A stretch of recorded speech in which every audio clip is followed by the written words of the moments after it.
মা কি রান্না করলে আজ? সাদা ভাত, ডিমের ঝোল, শাক ভাজা আর এই আলু ভাতে মারছি চপ দিয়ে, পেঁয়াজ দিয়ে, লঙ্কা দিয়ে, সব কিছু একসাথে? সব কিছু একসঙ্গে দিয়ে আলু ভাতে মাখছি। ডিম আমি খাবো না,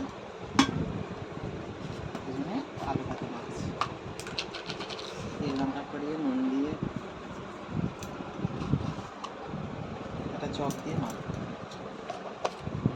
আলু দিয়ে ভালো।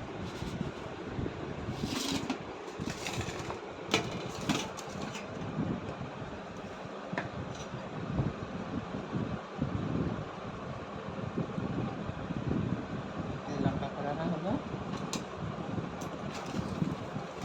মাখছি। তুমি ডিম খাবে না কেন? আমি ঠাকুরের ব্রত পালন করছি, ঠাকুরের সাথে নিষেধ করেছি 3 মাস।